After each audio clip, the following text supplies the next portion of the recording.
Now this could very well be me, but I don't know about you guys, but I feel like this break was way longer than typically it is. Maybe it's because we got one chapter, then a break, and then one chapter, then a break. I don't know.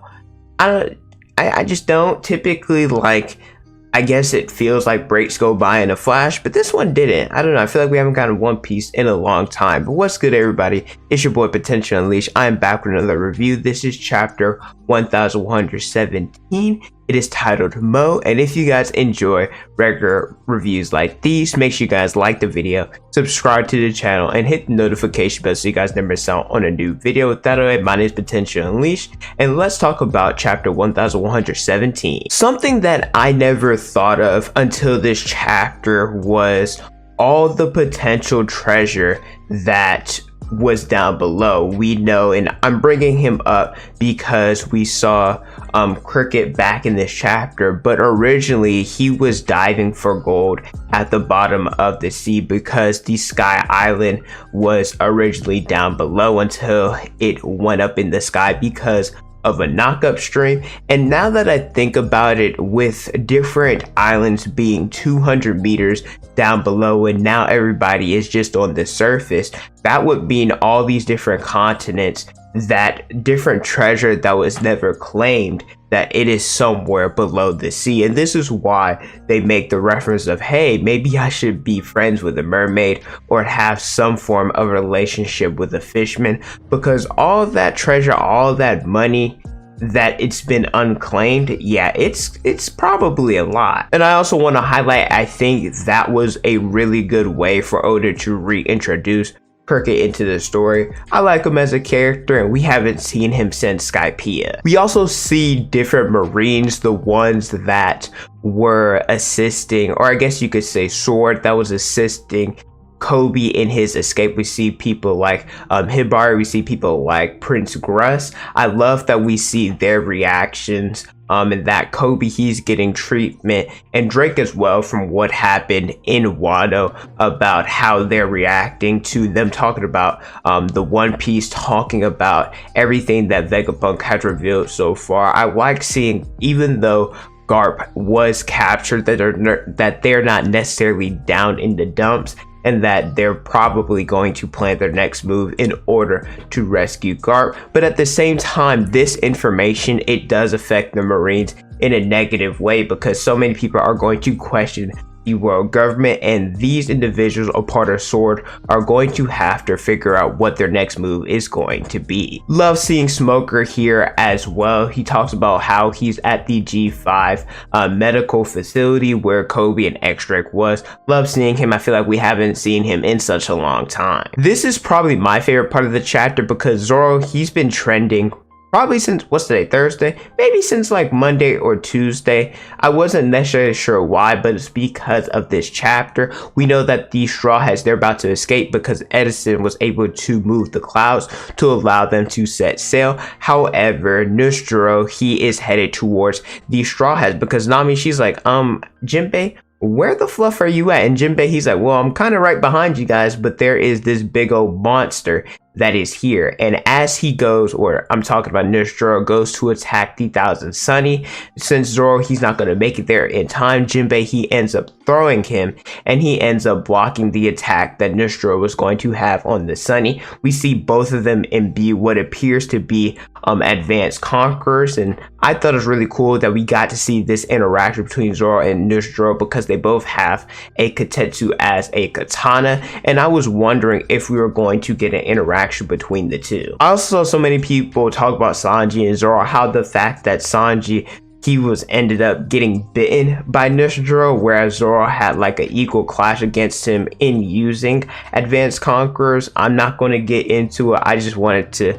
mention what I saw on Twitter, and seeing the Sanji fans in shambles and seeing the Zoro fans acting like we up. It's just always a blast to see. At least to me, what appears what's going to happen, because Zoro, he gives the order for them to go ahead and set sail, and that he'll catch up to them, or he'll set sail with them or join on later. I think Zoro's going to try his best to, and maybe Jinbei might get involved as well, I'm not sure, but I mean, Zoro's the type of person to say that he wants to fight one-on-one. I think that he's going to try to get Nusjuro or keep him occupied, and then he'll end up using some form of an attack or some way in order to escape and join them on the Thousand Sunny. We also see Bonnie. She is on the giant ship waiting for Luffy, as well as Dory and Broggy. They're headed there as well, and they're about to set sail, where different vice admirals like Bluegrass, like Doll, they're attacking the giant ship. I believe Bluegrass ended up punching a hole in the ship, while Doll, and the more I think about it, her attack, it kind of reminded me a lot of Garp, but she ends up attacking the giants as well. Luffy, he's looking back, he's like,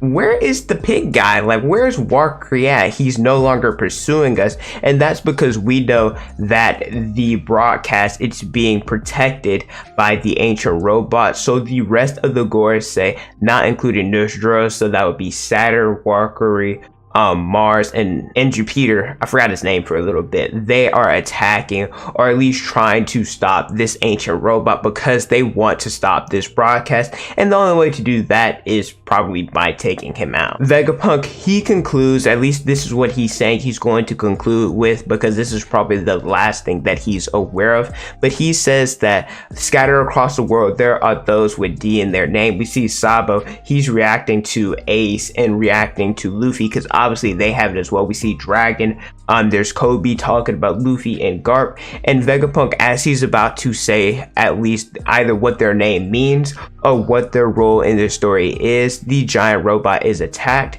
and the broadcast is cut off. Now, this doesn't necessarily mean that the broadcast will be cut off forever. I do think that more likely than not, Oda is not going to include what the D is, because he's already revealed a lot in Egghead, and I think that it would be fitting for us to learn more about the D a little bit later. I mean, we know like the bare minimum that we don't know exactly what the name of D is, but we know that they're the individuals that challenge or rival the gods, meaning that they rival either the celestial dragons or the Gorosei. Overall, I thought it was a really decent chapter. I'm pretty sure we're supposed to have, I think for like the next 8 weeks, we're supposed to get 6 chapters out of those 8 weeks. So it's supposed to be 3 chapters straight and then a break, and then 3 more chapters straight and then a break. So I'm really excited for that. It appears, if I was a betting person, I don't think we'll be in Egghead for more than 10 chapters. I very well could be wrong, but the direction that we're at